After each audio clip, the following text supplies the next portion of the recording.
Hello everyone, welcome my YouTube channel. Today we will discuss an interesting topic of fluid mechanics, that is equation of continuity. अगर आप हमारे channel पर नए हैं तो पहले हमारा चैनल सब्सक्राइब करें, साथ ही बेल आइकन भी दबाएं ताकि नए वीडियोज आप तक पहुंच सकें।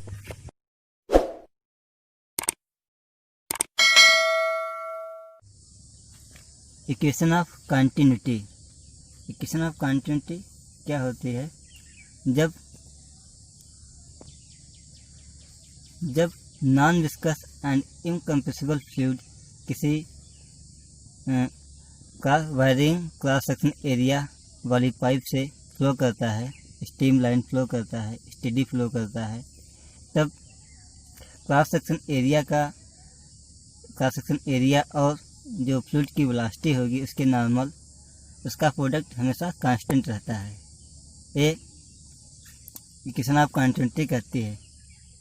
लेट कर लिया कि ये पाइप है,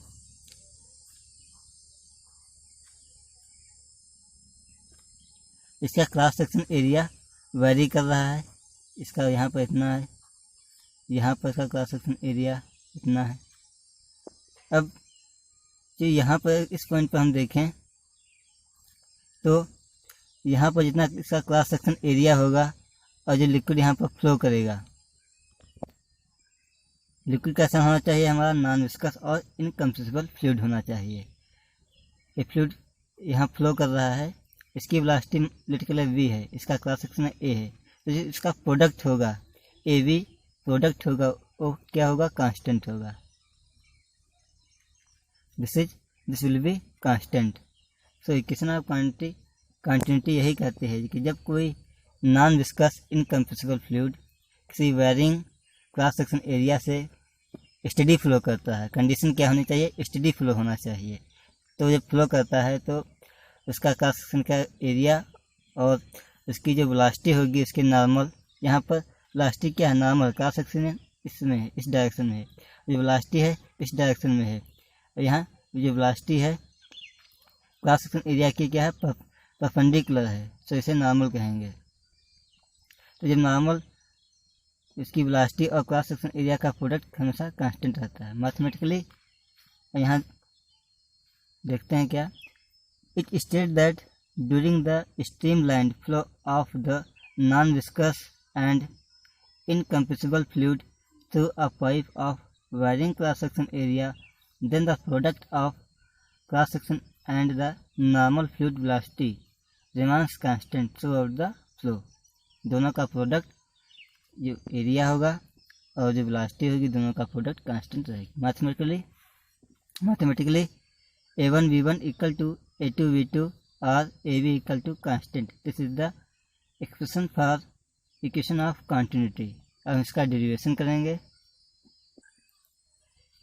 ये एक पाइप है जिसका क्रॉस सेक्शन एरिया वेरी कर रहा है। यहाँ पर कुछ इसका अलग क्रॉस सेक्शन एरिया होगा, यहाँ पर अलग होगा। तो ए इंड ए माना, ए इंड बी माना। अब यहाँ पर मैंने लेट किया कि यहाँ पर कुछ 4 ए लिक्विड के पार्टिकल हैं, द पार्टिकल्स ऑफ लिक्विड।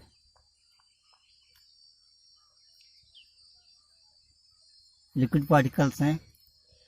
अब ये जब इधर मूव करेंगे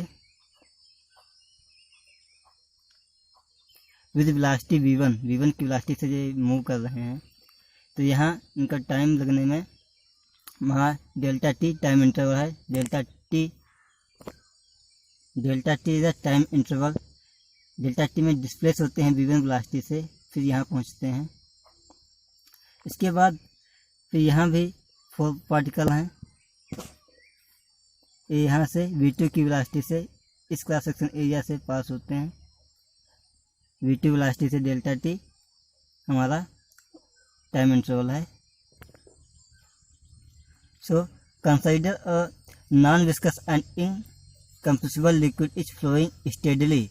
कंडीशन क्या होनी चाहिए? लिक्विड हमारा स्टेडली फ्लो होना चाहिए between section A and B of pipe of varying cross section area. Let A1 is the area of cross section of A. यहाँ पर जो हमारा इस इंड पर जितना एरिया होगा उसे हम नाम A1 दिया.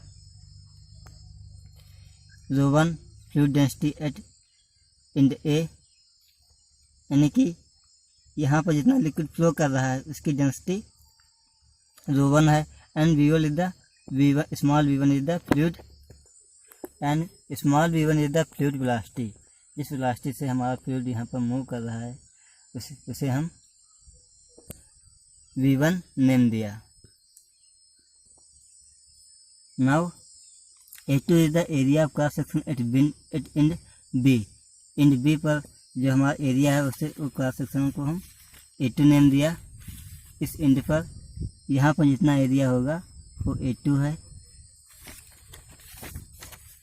V2 द फ्लूइड वेलोसिटी, यहाँ पर जो फ्लूइड की जो वेलोसिटी है, जिस वेलोसिटी से फ्लूइड फ्लो कर रहा है वो V2 है. And ρ2 is the fluid density, fluid की डेंसिटी इंड B पर ρ2 है. And delta T is the time taken by particle to displace और टाइम इंटरवल. डेल्टा T क्या है? टाइम इंटरवल है. अब यहाँ पर देखें, अगर ए क्रॉस सेक्शन एरिया क्या सर्कुलर है, ए भी सर्कुलर है, ए डैश ए है, अगर ए कुछ सिलेंडर की टाइप, सिलेंडर स्ट्रक्चर का कुछ टाइप यहाँ पर मिल रहा है, या अगर ये हाइट है, ए डैश सिलेंडर की हाइट है. हाइट अभी डिस्टेंस कितनी होगी? डिस्टेंस का formula, distance equal to time into speed. Distance का फॉर्मूला टाइम इंटू स्पीड होता है. अब यहाँ पर टाइम डेल्टा T लग रहा है. V1 क्या है? फ्लूइड की वेलोसिटी है.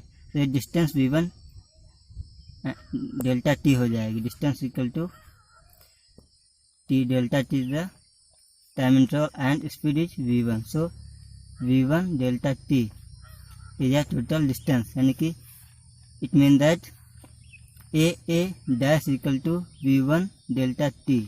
Similarly, B dash, here velocity of fluid velocity is V2 and delta T is time interval.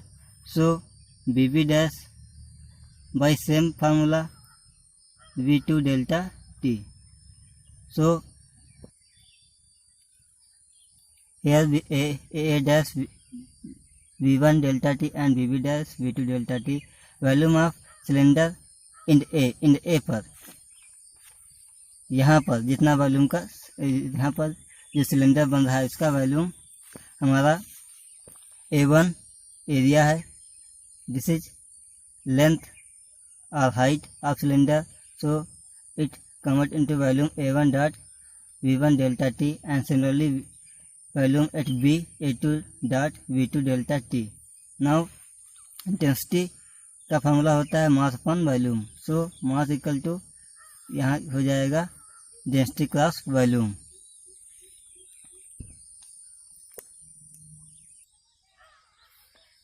हमने मास का फार्मूला निकाला डेंसिटी क्रॉस वॉल्यूम. तो इंड ए पर जितना मास हमारा होगा ए निकालना है. इंड ए पर लिक्विड का कितना मास होगा, इंड बी पर लिक्विड का कितना मास होगा, ये हमें निकालना है. तो M1 mass of liquid at end A पर जितना मास होगा उसे मैंने M1 माना. सो यहाँ पर M equal to density cross volume था. डेंसिटी ρ1 थी इंड ए पर, यहाँ पर मैंने लेट किया था.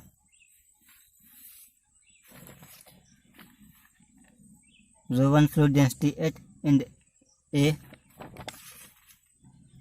So volume mass of liquid at end A equal to A1 V1 delta T ρ1. Similarly M2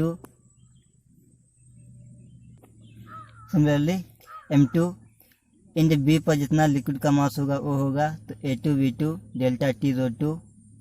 इसी फार्मूले से अब बाई कंजर्वेशन ऑफ मास से हम ये निकाल सकते हैं कि M1 इक्वल टू M2 है. By conservation mass M1 equal to m2। So हम दोनों इक्वेशन को वैल्यू यहाँ पर पुटअप करेंगे। तो m1 की वैल्यू यहाँ पुटअप करेंगे, m2 की वैल्यू पुटअप करेंगे, तो वी गेट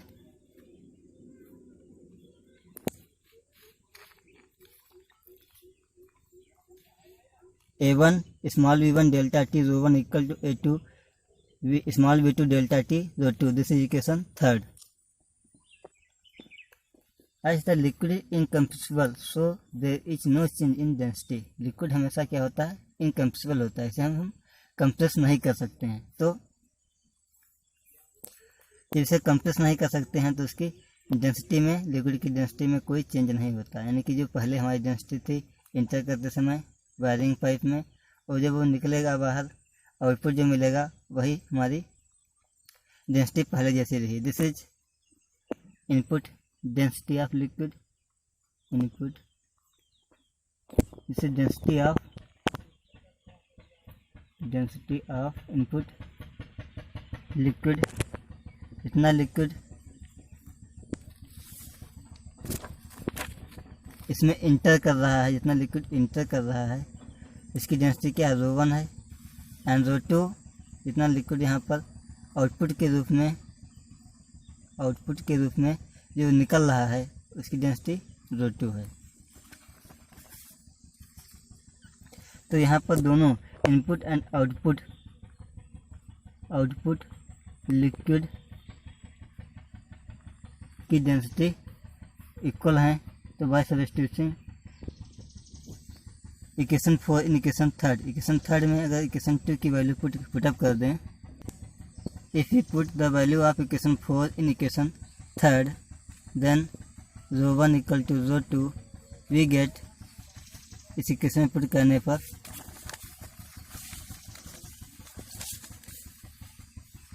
a1